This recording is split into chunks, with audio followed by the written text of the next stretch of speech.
And I'd also like to say that, for example, you know, um, let's just say for instance that Payton wasn't Brian's biological son, but he raised him as his own.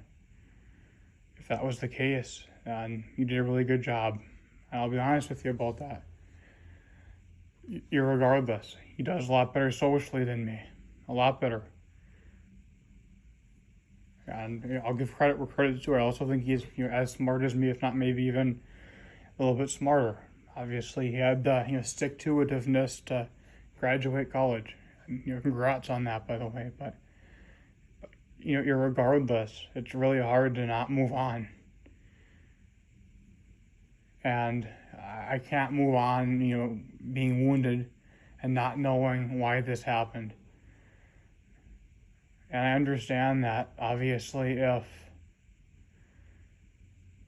if that were the case, say if Payton were related to me, but Brian raised him as his own, I'm sure it was a slap in the face if I was asking if Brian was my dad a lot on YouTube and stuff. It probably didn't make him feel too good.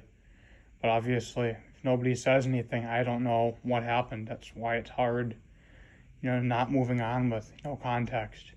And I understand that obviously context is something that I want. Peyton might not want to give it. Brian might not want to give it. No one might not want to give it or apologize or clarify. I can understand that. But I obviously can't move on without closure. And I feel that would be the most civil way to have closure.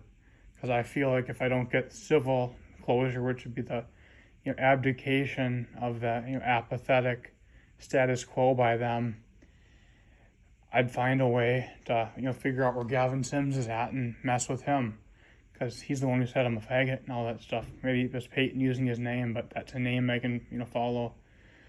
So I need some semblance of justice or closure, and if it's not going to happen that way, I'll find another way to get it. I don't want to have to do that, but honestly, it is what it is, man.